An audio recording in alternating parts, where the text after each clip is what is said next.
예수님 참 믿기 어려운 분입니다.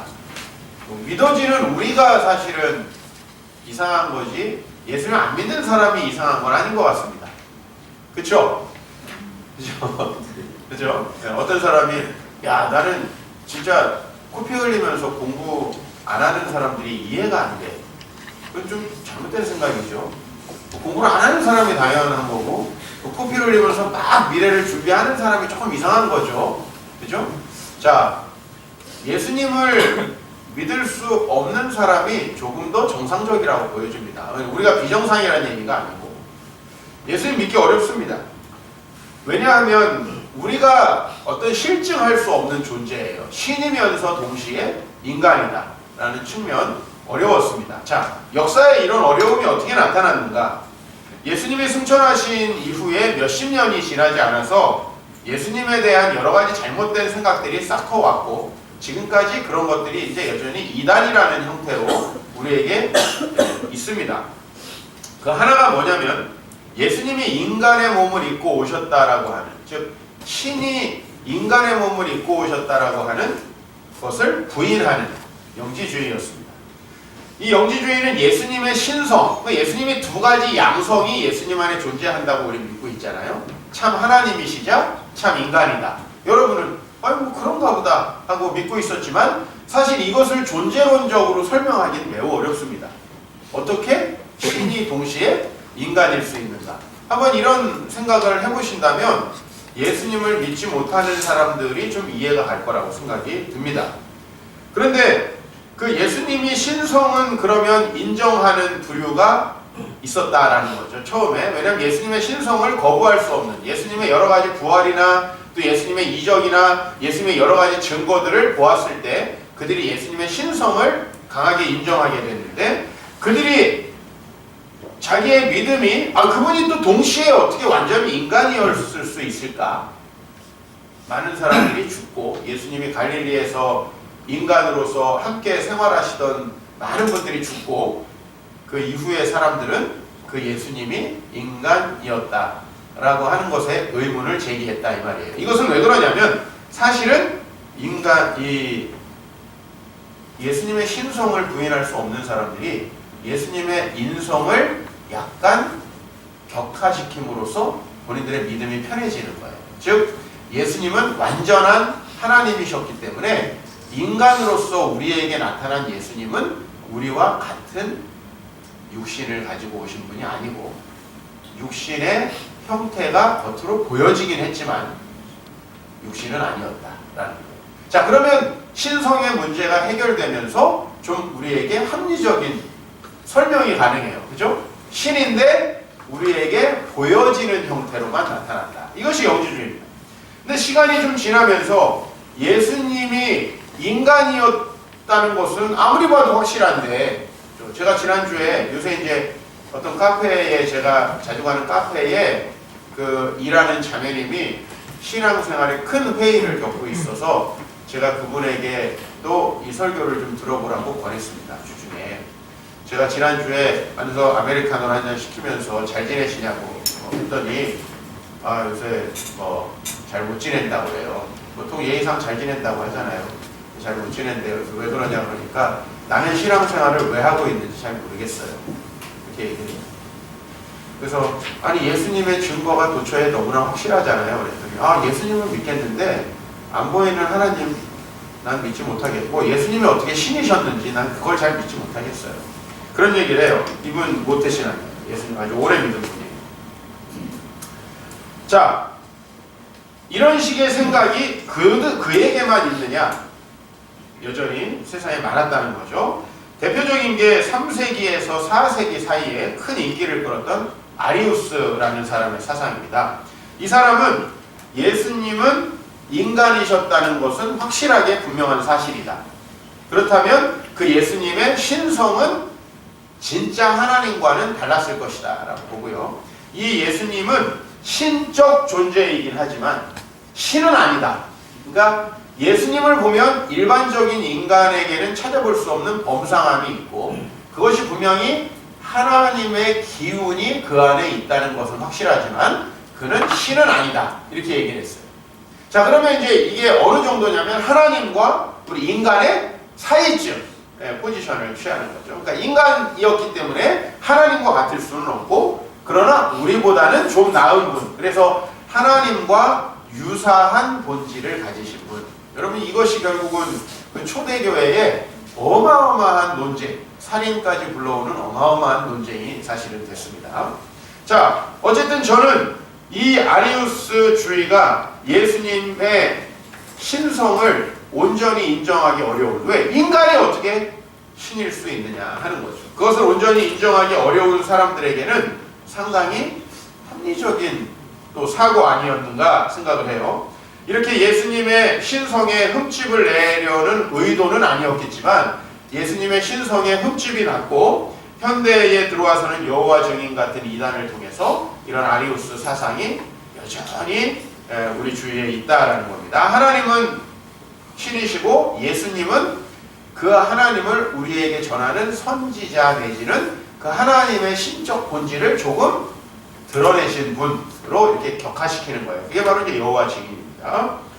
그러니까 여호와 증인이 여러분 굉장히 이상한 사람들이고 나쁜 사람이 아니라 이렇게 뭔가 좀 합리적인 설명, 그죠? 그 다음에 하나님을 신으로 높이려는 이런 가운데서 나온 좀 저는 나쁜 사람들이라는 생각은 들지 않고요. 좀 안타까운 생각이 사실 들어요. 그분들에게. 예수님 참 믿기 어렵습니다. 우리에게는 참 쉬운 내용일 수도 있어요. 사람이자 하나님이시다. 이런 신비는 세상을 창조하신 하나님에게 당연한 것이다. 우린 이렇게 믿기 쉽지만 사실 이 예수님을 받아들이기 위한 간단한 방법이 있는 거예요. 뭐예요? 그분의 인성을 조금 우리가 거부하거나 아니면 그분의 신성을 조금 격화시키는 방법으로 예수님을 받아들이면 조금 설명이 가능하다 이런 얘기입니다. 자, 그래서 현대사회에서 이제 예수님에 대한 논의를 좀 생각해보면 왜 제가 오늘 제목을 예수는 위대한 선생인가라고 했냐면 이 현대사회에서는 자 여기 여러분들은 어떠신지 모르겠는데 여러분 주변에서 예수님은 신이셨는데 사실은 예수님은 그 진짜 인간은 아니었다 이렇게 보는 분 계십니까? 아마 그런 분 없을 겁니다. 이 현대사회에서 예수님은 다 그냥 갈릴리 나사렛에서 살던 한 유대 청년이었다. 이거에 대해서 부인하는 사람 아무도 없습니다. 나는 한 번도 어느 학자도 어느 비상한 사람도 예수님이 유대 땅에서 태어나서 살았던 청년이었고 그가 유대인들, 종교인들에게 십자가의 죽임을 당했다는 사실을 부인하는 사람은 난 보지 못했어요. 왜? 그거는 좀 부인하기가 어려운 사실이고 또 뭐 그다지 납득하기 어려운 사실도 아닙니다. 예수님이 유대 땅에 살던 사람이고 그분은 좀 이 세상의 종말을 예고하는 아주 특별한 선지자였는데 그런 선지자적인 삶을 살다 보니까 죽임을 당했다. 이건 뭐 그렇게 설명하기 어려운 일은 사실 아니죠.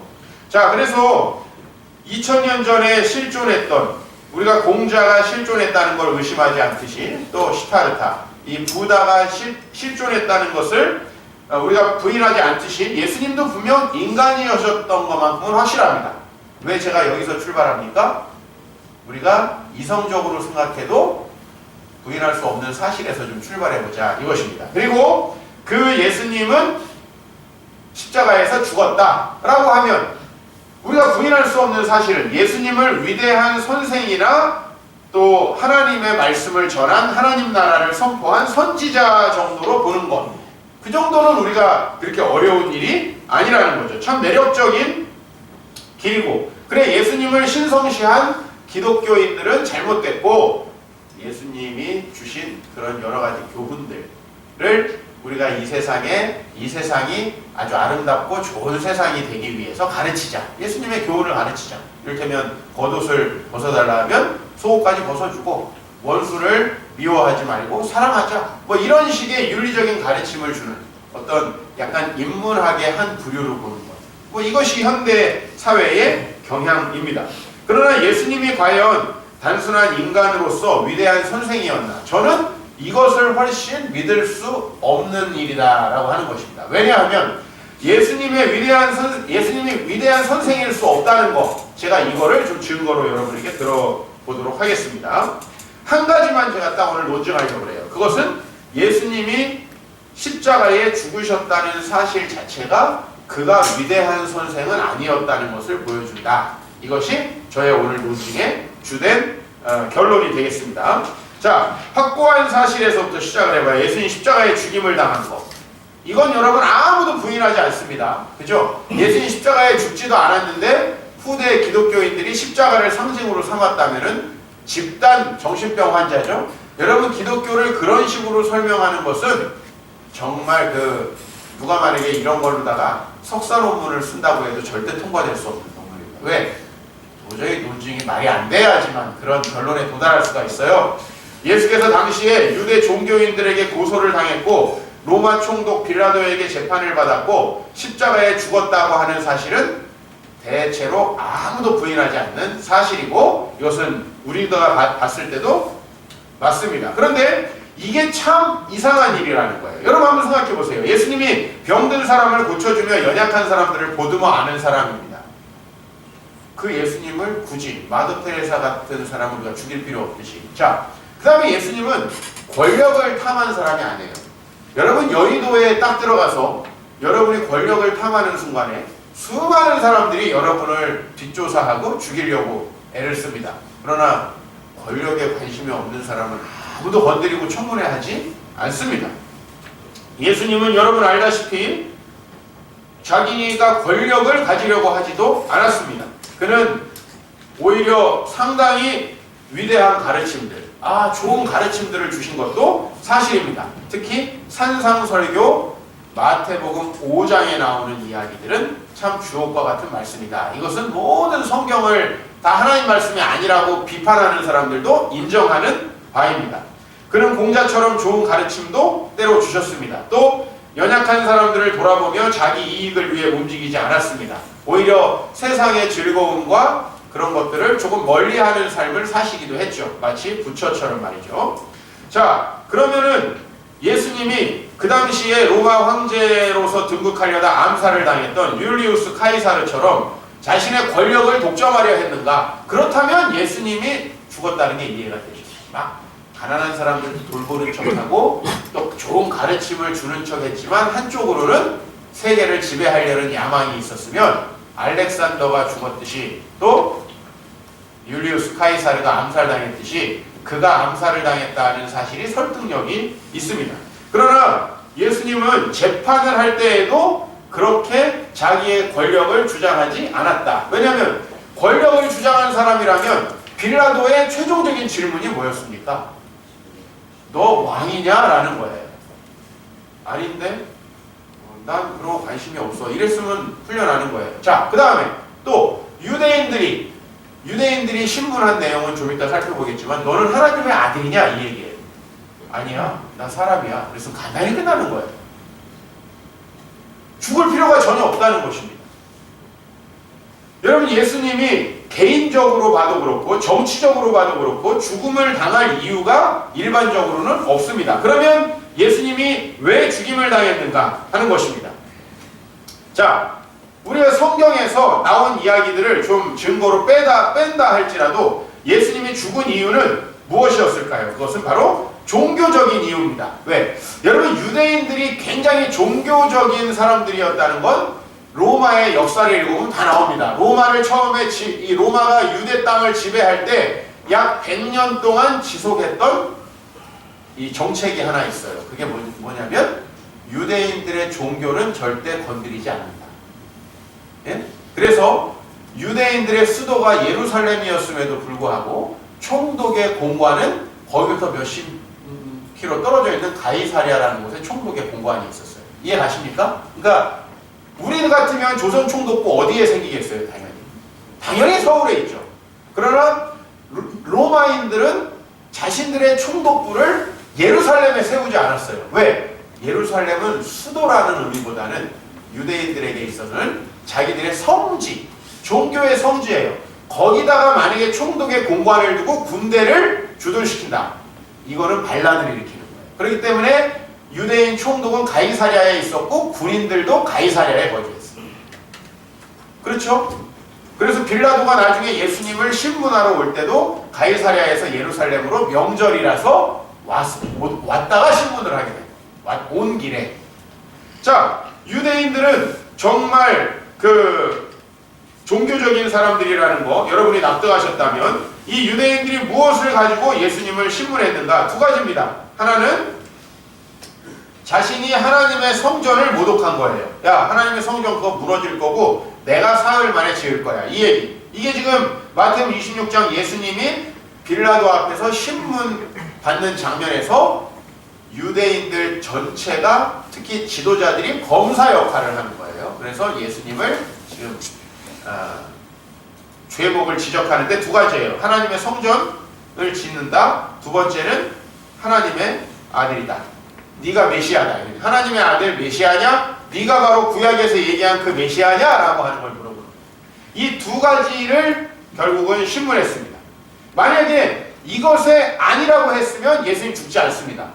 예수님은 가르쳤기 때문에 죽은 것도 아니고 불쌍한 사람을 살려줬기 때문에 죽은 것도 아닙니다. 오늘 본문에서 예수님이 손 마른 자, 즉 이 마비 환자를 고칩니다.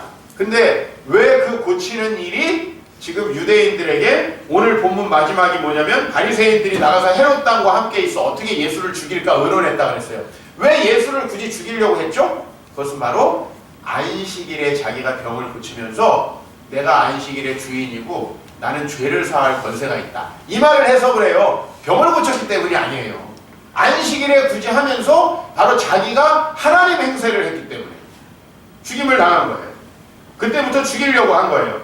그렇기 때문에 유대인들은 바로 이 종교적인 이유 때문에 죽였다라고 하는 거예요.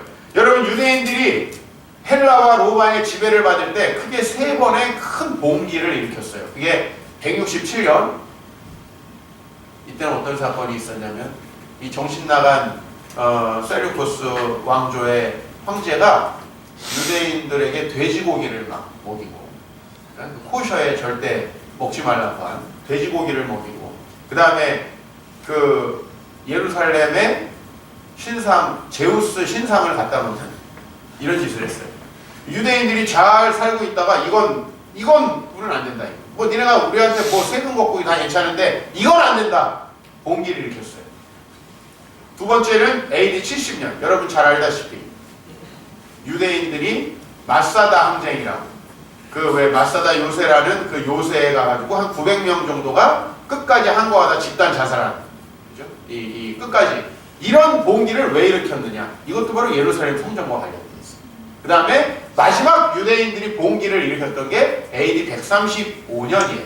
이 135년쯤에 유대인들은 또 로마가 자신들의 신앙을 문제시하고 모독하니까 봉기를 일으켜요. 즉 유대인들은 수백 년, 수천 년의 삶을 살아도 종교와 관련되지 않으면 독립운동을 하지 않아요.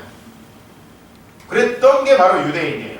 그 유대인들이 예수님을 왜 죽였을까? 이것은 바로 종교적인 이유밖에 없다라고 하는 것입니다. 예수님 그래서 예수님의 이야기를 보면 바리새인들이 예수님을 왜 어떻게 죽일까 의논했는데 이것도 바로 안식일법과 관련돼 있어요.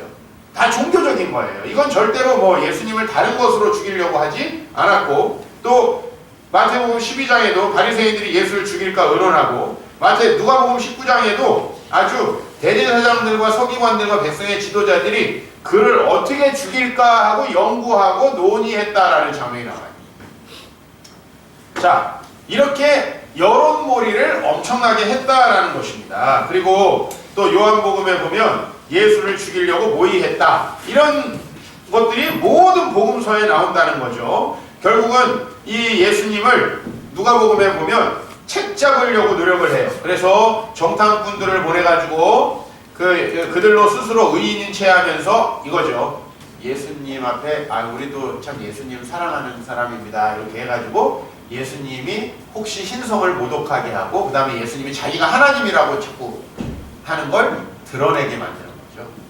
이제 그걸 꼬투리 잡아가지고 죽이려고 하는 이것은 종교적인 이유이기 때문이었다라는 것입니다. 자, 그러면 보십시다. 예수님이 죽은 이유는 뭐예요?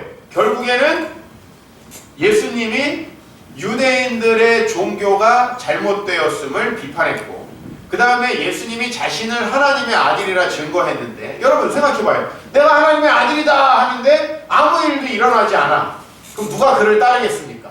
그러나 예수님의 많은 이적들이 실제로 있었어요. 그렇기 때문에 유대인들은 예수님 엄청나게 따른 거예요.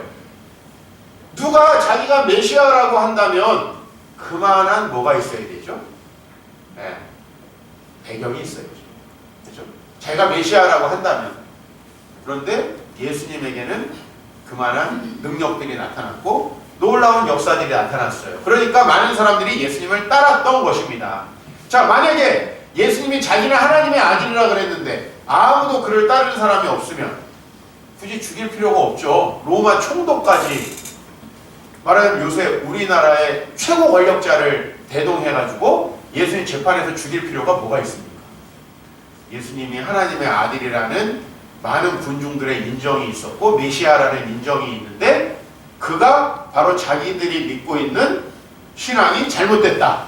그죠? 그리고 우리가 지금 붙들고 있는 성전과 제사 제도를 이제 잘못됐다. 내가 모든 걸 새롭게 할 것이다. 왜? 성전이 무너지면 여러분 제사도 끝나는 거죠. 그러면 이제 누가 신앙의 중심이 돼야 돼요? 예수. 내가 새로 짓는다고 했으니까 예수가 신앙의 중심이 되는 거예요. 이건 말도 안 되는 거죠. 말하자면 예수님이 하나님의 아들이 아니라면 하나님 대신 와가지고 누가 하나님이라고 우기고 있는 거예요. 그죠? 야, 이제부터 여기 우리가 믿고 있는 거 교회 다 집어치워. 새롭게 내가 전해준 계시를 가지고 신앙생활을 새로 해라 이거예요. 그 하나님이 맞지만 내가 그 하나님 아들이고 지금 이 성전은 그 기능을 다 했고 그리고 내가 하나님의 아들 메시아니까 이제 나를 믿고 신앙생활해라. 여러분 이렇게 얘기했을 때 이것은 미친 사람으로 내버려 둘 수가 없었던 거예요. 왜? 많은 추종자들이 있었기 때문에. 제가 가끔 말씀드리죠. 여러분 이단으로 우리 교단에서 조사를 하게 될 때는요. 추종자들이 많이 있어야 돼요. 즉 추종자들이 몇백 명, 몇천 명 돼야 그때부터 이단으로 조사하죠. 이렇게 우리 교회 같이 이 정도 인원으로 조사 안 받습니다. 조사 안 받아요. 왜냐면 이단 하라 그래 그냥. 왜? 그래가지고 여기 몇 명이 그냥 이단으로 뭐 그러다 뭐 말겠지 뭐. 근데 야 사업체를 구성해요. 그죠? 그 다음에 온 전국에다가 지교회를 해가지고 인터넷 중계방송을 하기 시작해요. 이단들이 주로 하는 게 이런 거죠. 인터넷 중계방송하는 교회는 일단 문제가 있다. 그렇게 하면 세력이 너무 커지는데 이거 나쁜 거 아니야? 하고 조사해보게 된다는 거예요. 이해 가시죠? 그러니까 예수님은 그런 인터넷 중계방송 정도가 아니라 놀라운 일들을 일으켜가지고 유대인들 가운데 그를 따르는 사람들이 많았고 아주 12명은 그냥 인생 자체를 포기했잖아요. 인생 자체를 포기하고 있습니다. 여러분 이런 일들이 도저히 예수님을 좌시하고 둘 수 없었다는 거예요. 자기가 하나님의 아들이라는 너무나 위험한 주장을 하고 있는데 그걸 자꾸 사람들이 많이 믿어. 그죠? 내가 얼마 전에 한 몇 년 전에 편지 한 통 받은 거 말씀드렸죠? 심계숙이라고 하는 여자인데 자기 봉천동에 있는 어떤 교회 담임 목사라고 자기가 그러면서 자기가 보혜사이고 자기가 예수라고 하면서 나한테 편지를 쫙 써가지고 나한테만 보낸 건 아니겠죠. 근데 아무도 조사 안 해. 아무도 조사 안 해. 왜냐면은 지금 없어졌을지도 몰라 이미. 따르는 도당들이 없어. 아무도 조사 안 합니다. 나도 막 심각하게 생각해서 교단에 보고하고 이렇게 안 합니다. 왜냐면은 가서 내가 근처에 봤는데 찾을 수가 없어. 난 건물에 커야지. 탁 해가지고 웅장하게 이렇게 하나님의 교회처럼. 그쵸? 이 정도 규모는 대학 가서 뭐 조사하고 말고 하지 그 시시콜콜한 미친 사람들을 어떻게 다 조사합니까? 예수님은 저도 그렇게 시시콜콜한 사람은 아니었다라는 거고 그 다음에 단순히 그러면 마더 테레사 같은 선한 일을 한다든지 단순히 몇몇 사람들, 가난한 사람들과 공동체를 이룬 이런 정도의 사람은 아니었다는 거죠. 단순히 아름다운 가르침들을 주던 사람은 아니었어요. 왜? 그렇다면 유대인들은 그들을 굳이 죽일 필요가 없는 겁니다. 아예 예수님은 종교를 바꾸려고 했어요. 여기도 보니까 안식일을 재정의하는 거예요. 안식일에 선을 행하는 것과 악한 것, 죽이는 것과 살리는 것 어느 것이 옳으냐라고 하면서 아예 안식일을 재정의하고 있는 거예요. 야, 내가 안식일의 주인이야. 이 얘기까지도 했어요. 안식일의 주인 원래 누구예요? 하나님이지. 근데 내가 안식일의 주인이다. 이거는 그냥 혼자 저러고 돌아다닌다 그러면 놔둘 수 있는데 그렇지 않으면 놔둘 수가 없었다는 겁니다. 그러므로 제가 오늘 여러분에게 논증한 것은 무엇이냐 하면 여기도 보세요. 바리새인과 서기관들에게 너희가 전통을 지키려고 하나님을 오히려 버리고 있다. 하나님을 진짜 섬기려면은 나를 믿고 나를 따라야 한다 이 얘기예요. 여러분 이 얘기를 듣고 어떻게 가만히 있겠습니까? 유대인들은 두 가지 중에 하나를 선택할 수밖에 없어요. 뭐죠? 예수님을 죽이든지 아니면은 자신들이 회개하고 새로운 신앙을 받아들이든지 두 가지 중에 하나예요. 그래서 실제로 유대인들 중에는 두 가지 반응밖에 없어요. 예수님을 전적으로 따르는 제자들과 많은 무리들이 있었고 다른 하나는 권력을 동원해가지고 예수님 죽이려고. 근데 예수님은 사실 왜 죽게 된 거예요?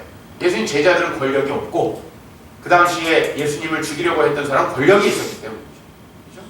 우리가 역사를 통해서 많이 보잖아요. 과거에 박정희 시대 때 그때 유죄 판결 받았던 사람들 나중에 이 민주정부가 들어서면서 다시 복권되죠? 그때 판결은 잘못 내린 거야. 왜? 그건 권력이 내린 판결이에요. 권력이 내린 판결. 그거는 우리가 나중에 되면 다 알 수가 있어요. 예수님이 진짜 죽을 만한 분이 아니었는데 권력에 의해서 죽임을 당한 거예요. 근데 무슨 권력이죠? 종교 권력에 의해서. 왜? 예수님은 세속 권력에 도전하신 분이 아니에요. 새로운 신앙을 세우려고 하셨던 분이에요. 그러므로 예수님은 절대로 단순한 선생이 아니었습니다. 예수님은 더 좋은 세상을 꿈꾸던 한 사람의 인문학자가 아니었다는 겁니다. 왜? 그랬다면 예수님 절대 죽이지 않아요. 심지어 재판하던 빌라도도 죽이려고 하지 않아요. 그들이 모였을 때 빌라도가 물어 이르되 하면서 야 예수를 놔줄까 바라바를 놔줄까? 왜냐하면 이 빌라도는 죽이고 싶지 않은 겁니다. 그러니까 바라바라는 사람 나쁜 사람이 있는데 굳이 예수 죽여야겠냐 이 말입니다. 그런데도 왜? 그들이 시기로 예수를 넘겨준 줄을 알았다. 빌라도는 죽이고 싶지 않았어요. 그런데 여러분 당시에 많은 사람들이 예수님을 받아들일 수 없었던 거예요. 고린도 후서는 이렇게 얘기해요. 이 세상에 믿지 아니하는 신이 믿지 아니하는 자들의 마음을 혼란케 하여 즉 믿지 않는 자들의 마음을 혼란케 하여 그리스도의 영광의 복음의 강체가 비치지 못하게 한 거예요. 사실은 그리스도는 하나님의 형상인데 사도 바울이 말하기를 세상에 믿지 않는 사람들의 마음이 혼란하게 되어서 그를 받아들일 수 없다는 거죠. 어떤 이유든 간에 여러분 생각해 보십시오. 예수님이 둘 중에 하나의 가능성밖에 없습니다. 진짜 자기가 하나님이라고 우기던 미치광이이거나 하나님이거나 둘 중에 하나밖에 없어요. 왜? 그 주장을 통해서 자기가 죽었거든요. 그럼 여러분 어떤 사람이 그것 때문에 죽었을 때 미친 사람이거나 진짜 가치가 있는 일을 한 거죠. 우리 안중근 의사가 거사를 하고 죽었을 때 아이고 뭐 별것도 아닌 일인데 왜 미쳐가지고 그렇게 목숨까지 내걸었어 이러든지 아 진짜 나라를 위한 수고를 했구나 이러든지 둘 중에 하나죠. 그죠? 별일 아닐 수는 없어요. 사람이 자기의 목숨을 내던지. 예수님이 메시아인가 아니면 도저히 믿을 수 없는 사람입니다. 저는 오늘 여러분에게 다시 한번 말씀드립니다. 여러분들 중간적인 태도를 취하실 필요는 없습니다. 이분을 정말 메시아로 모시고 하나님의 말씀대로 신실한 삶을 살든지 아니면 이분을 안 믿는 게 좋다. 이것이 제가 지금 4주째 이야기하고 있는 결론입니다. 예수님은 메시아였죠. 예수님은 하나님이 창조하신 세상이 인간의 반역으로 파괴되었을 때 성전에 세상에 보내져서 세상을 재창조하시고 세상에 복을 주실 메시아였다라고 하는 겁니다. 구약 성경에 예수님을 많이 인용하고 있습니다. 에스겔은 내 종 다윗을 세워서 그들의 목자가 되게 할 거라고 했고 그가 왔을 때 바로 땅이 평안을 누리고 그리고 내 산 사방에서 복이 있고 복된 소낙비가 내려질 것이다. 즉 이 땅이 회복될 것을 이야기하고 있습니다. 예수님이 오셨을 때 바로 그것은 무엇이라고 신약이 해석했냐면 여호와의 영광이 다시 성전으로 들어오는 것이라고 해석했습니다. 예수님이 오신 것은 이 세상에 마치 하나님이 오신 것이다. 하나님이 마치 구약의 성막에 임하셨던 것처럼 지금 이 세상에 오고 있는 것이라고 신약성경은 해석을 하고 있습니다. 그래서 요한복음에 보면 말씀이 육신이 되어 우리 가운데 거하신 거죠. 어떻게 말씀이 육신이 되냐, 이것을 믿을 수 있느냐, 우린 이런 차원에서 오늘 설교를 시작했어요. 그렇죠? 어떻게 말씀이 육신이 되느냐. 그러나 성경은 말씀이 육신이 된다는 것이 구약 전체의 가르침이었고, 말씀이 육신이 되어 우리 가운데 거해서 우리를 구원하시겠다라고 하는 그것이 하나님의 계획이었다고 오히려 얘기를 합니다. 이거는 믿기 어려운 내용이 아니라 믿을 수밖에 없는 내용으로 이제 바뀌고 있는 거예요. 왜? 하나님은 그럴 수밖에 없습니다. 이 세상에 의로운 자기의 아들을 보내서 우리를 구원하실 수밖에 없었던 거죠. 그러므로 예수님이 십자가에 죽으셨을 때 이런 변화가 있었다고 그래요. 성소 휘장이 아래로부터 위로 찢어졌다. 왜? 성전의 변화가 왜 일어났을까요? 성전의 변화. 이건 사람이 만들어낼 수 없는 이야기입니다.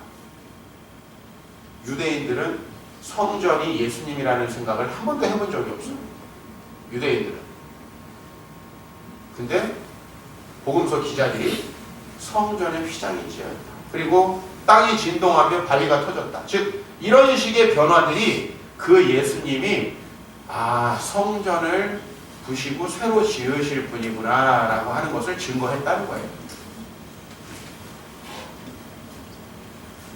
우리가 이것을 참 많이 배우지 않으면 설명하기 어렵겠지만 여러분 지금까지 신앙생활을 맹목적으로 했다면 말씀의 근거를 가지시기 바랍니다. 도저히 부인할 수 없습니다. 이 예수가 자신을 성전을 다시 지을 분으로 메시아라고 주장했던 것은 미친 짓이거나 아주 옳은 짓입니다. 그렇죠? 미친 짓이거나 아주 옳은 짓. 그러므로 저는 여러분들이 어설프게 예수를 믿을 수는 없다고 생각합니다. 이 예수에게 우리 인생을 걸고 살아가든지 아니면 이 예수를 부인하든지. 그죠? 중간은 아니에요. 저는 오늘 여러분에게 이성적으로 납득되는 신앙을 가지라고 이야기하는 것이 아닙니다. 이 설교의 결론은 예수님 메시아이기 때문에 여러분들은 분명히 예수님에게 결단된 삶을 살 필요가 있다는 것입니다. 왜? 우리가 믿으면서도 예수님을 안 믿는 사람처럼 살아가잖아요. 지금 이 세상의 문제가 그런 거잖아요. 우리 교회가 모토로 내세운 신앙과 삶이라는 게 그런 거잖아요. 여러분 예수님을 메시아로 이성적으로만 믿으면 뭐합니까? 나는 목사님 설교 들어보니까 이건 맞는 것 같아. 그리고 삶에서는 그분이 전혀 나의 메시아가 아니에요. 그분이 나의 구원자가 아니에요. 여러분 그런 삶을 제가 살지 말자고 하는 겁니다. 세상의 형편에 맞춰서 살지 말자고 하는 겁니다. 하나님이 정말 메시아였고 그분이 이 말씀을 우리에게 주셨다면 이거 정말 가슴 벅차게 놀라운 사실 아닙니까? 하나님이 살아계시는 분이고 그분이 우리에게 이 메시아를 보내셨다는데 여러분 이거에 솔직히 우리 옛날에 쓰던 표현으로 살 떨리지 않습니까? 그 하나님께서 우리를 구원하시기 위해서 도저히 있을 수 없는 신이 동시에 인간이 되는 이런 사건을 보여주시고 그분이 우리에게 이렇게 주옥과 같은 사역과 말씀들을 주셨다는 것, 이 말씀을 우리가 사모하고 정말 그 말씀에 내가 내 인생을 걸어서 살고 싶은 생각이 들지 않는다면 좀 우리가 좀 이상한 거 아닌가? 너무 놀라운 일 아닌가라는 것입니다. 이미 구약에 이야기하고 있습니다. 예수님은 우리의 허물 때문에 우리의 죄악 때문에 상할 거라고 이야기하고 있고 그가 바로 무덤에 묻힐 거라는 사실. 그가 죽은 후에 부자와 함께 묻혔다. 근데 정말 예수님은 누구의 무덤에 묻혔죠? 태어날 때 마구간이었지만은 무덤은 괜찮았어. 아리마대 요셉이라고 자기의 무덤을 미리미리 준비해 놓은 열조, 아리마대 요셉의 열조의 무덤에 묻혔습니다. 이 얘기를 근데 700년 전에 하고 있다는 얘기예요. 이게 짜맞춰진 이야기라면 난 천재다. 난 그 천재를 믿을래. 이게 짜맞춰진 얘기라면 난 그거라도 믿을래. 왜냐면 이걸 어떻게 짜맞춰? 나도 세상에서 돌머리라는 얘기는 안 들어봤는데 내가 상상할 수도 없는 이야기. 내가 상상할 수도 없는 일들을 한 사람은 여러분 사람인데도 존경을 하고 싶지 않아요? 야 어떻게 저렇게 열심히 하시지? 나는 박현환 선교사는 이해가 안 가. 시집도 안 가. 혼자서 그 먼 데 가가지고 더운데 그냥 아이고 참 노후 준비는 하십니까? 난 이해가 안 가요. 성도님 중에 몇 명이 물어보더라고. 박현아 선교사님은 뭘로 생활을 하냐? 나한테. 나도 잘 모른다고 그랬어. 저 여자는 도대체 뭐 어떻게 살아가는 거야? 그래서 내가 존경합니다. 이해가 돼. 다른 사람과 이렇게 사는 거구나. 그래서 저럴 수밖에 없구나. 저 여자는 이해가 안 돼. 근데 여러분, 예수님이 이해가 돼요. 도저히 이해가 안 됩니다. 이것이 짜맞춰진 이야기라면 난 짜맞춰진 이야기도 믿을 수밖에 없다. 내가 성경을 잘 모를 때는, 이 모든 부분이 불명확했을 때는 우기는 건 줄 알고 또 대충 믿어도 되는 건 줄 알았습니다. 근데 이걸 알고 나면 야, 내가 여기에서 대충 믿을 수 있다는 건 불가능하다. 이게 내 제정신으로는 도대체 불가능하다. 그래서 사실은 나도 우리 박진아 선교사님처럼 더 내려놓고 포기하고 살고 싶은데 왜 이렇게 안 되는지 모르겠어. 그런 내가 한탄스러워. 왜 이렇게 안 되는지. 예수님은 이 세상에 오셔서 자기 목숨을 대속물로 주려 한다고 했어요. 자, 이 이사야의 예언을 예수님이 이렇게 성취하고 있어요. 그리고 이제 우리에게 예수님은 이런 현실을 말하고 있는 겁니다. 모든 피조물이 다 탄식하며 고통을 겪고 있습니다. 여러분, 이 세상에 얼마나 많은 사람 고통 겪고 있어요. 그죠? 박현아 선교사님 아까 소개한 아이들 얼마나 고통 겪고 있어요. 그러면 가보시면 좀 생각이 달라지실 거예요. 내 삶에 대한 불만과 내가 내 삶에 대한 부족함 때문에 탄식하는 게 아니라 이 세상 피조물에 대한 탄식. 전 19살 때 우리 할머니한테 그런 얘기를 했어요. 너는 왜 세상 사람들의 고민들을 짊어지고 살아? 힘들어. 내가 고3 때 들었는데. 근데 내가 세상의 현실을 보면 탄식이 나오지 않을 수 없어요. 저긴 어떡하나? 저긴 어떡하나? 저 사람들은 어떡하나? 물론 나를 봤을 때도 한심스럽지만은 저 사람들은 어떡하나?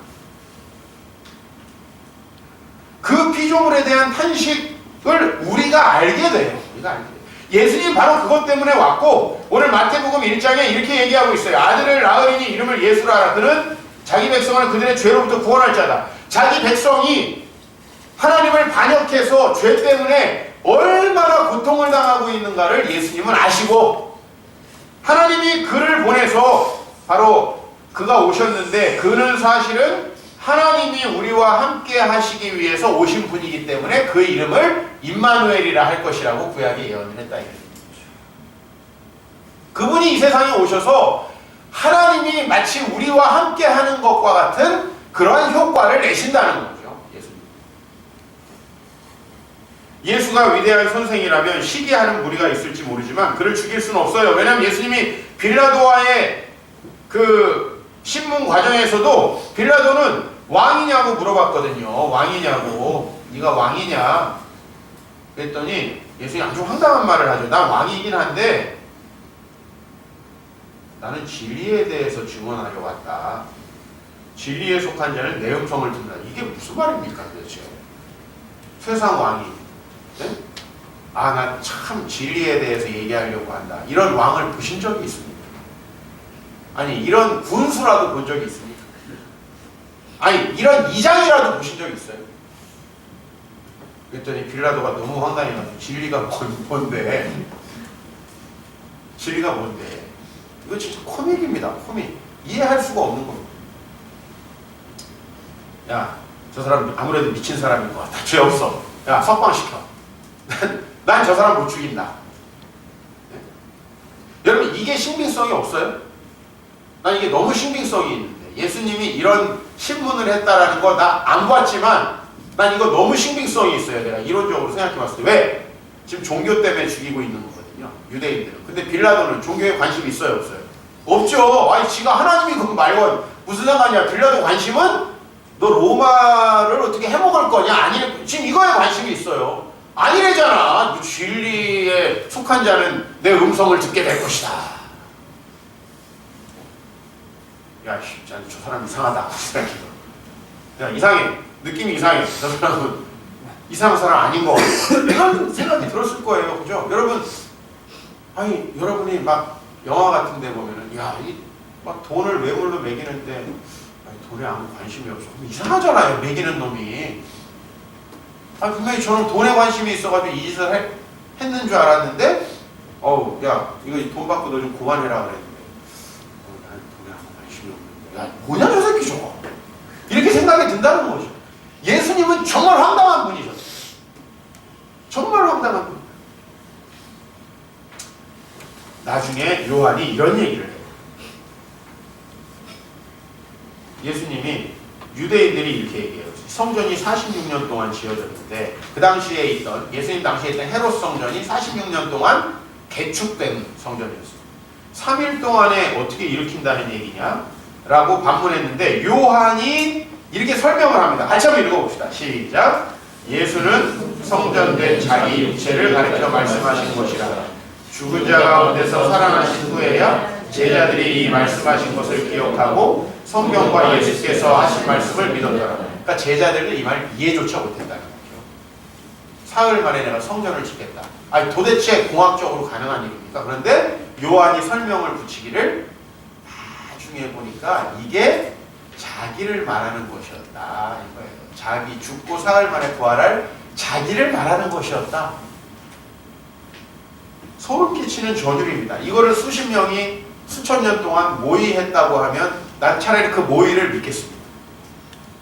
이걸 어떻게 모의해서 믿죠? 한 분 하나님이 이것을 주관하시지 않았다면 이 모의가 가능하신다고 생각이 듭니까? 몰몬경처럼 어떤 한 사람이 계시받았다고 쓴 게 아니에요. 쿠란처럼 어떤 마호메트가 동굴에서 한 번에 쓴 게 아닙니다. 공자의 여러 논어나 이런 책들처럼 후대에서 가르침을 정리해가지고 막 인류 역사를 통달한 게 아니에요. 예수님의 이야기는 한 사람이 만들어낼 수 없는 이야기입니다. 사랑하는 성도 여러분, 이분이 메시아입니다.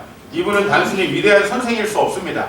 이분이 위대한 선생이라고 하는 얘기는 왜 나오냐면 알지도 못하면서 예수의 신성을 거부하고 싶기 때문에 나오는 이야기예요. 알지도 못하면서, 정말이에요. 알지도 못하면서. 이분이 이 세상을 온전히 구원할 예수 그리스도입니다. 이 예수를 받아들이지 못하는 건 인류의 최대의 실수입니다. 왜? 예수는 이 세상을 재창조하시고 회복하실 유일하신 분이시기 때문에 그래요. 그분은 성전과 제사와 율법을 통해 주었던 모든 사명을 자신 안에 통합하셨고 그리고 우리 모두를 그 사명으로 나아가게 하셨습니다. 이제 여러분 이 예수를 이렇게 아셨으면 좋겠어요. 같이 읽읍시다. 시작. 그러므로 우리가 이제부터는 어떤 사람도 육신을 따라 알지 아니하노라. 비록 우리가 그리스도도 육신을 따라 알았으나 이제부터는 그같이 알지 아니하노라. 여러분, 우리는 사람도 처음에는 인간적으로 보잖아요. 쟤는 뭐 키가 얼마고, 쟤는 뭐 학교를 어디 나왔고, 쟤는 돈이 얼마고, 집에 어디 살고. 그러다가 우리 예수를 믿게 되면 그게 중요해집니까? 저 사람이 어느 학교 나왔는지 난 사실 잘 모릅니다. 어디서 뭐 하던 사람인지. 근데 내가 하나 아는 건 그가 예수를 어떻게 만나고 있고 어떻게 예배를 드리고 있고 그가 어떻게 신앙생활을 하고 있느냐 하는 거예요. 난 그거밖에 모릅니다. 나에게 중요한 것도 그거밖에 없습니다. 사도 바울이 그 변화를 체험하고 이렇게 얘기하는 거예요. 내가 옛날에 예수도 육신으로 그를 평가했다. 나사렛에서 예수라는 사람이 와가지고 우리 신앙을 어지럽히고 미친 짓을 했구나 이렇게 봤는데 아니다. 여러분 새롭게 알게 되시길 축복합니다. 그리고 여러분 그분의 복음을 이 땅에 전하는 일을 해보십시오. 변화 일어납니다. 이 땅이 변화되고 세상이 변화되고 그 사람이 회복되고 변화됩니다. 그게 예수가 이 세상에 오신 이유입니다. 예수는 위대한 선생이 아니라 메시아입니다. 기도하겠습니다.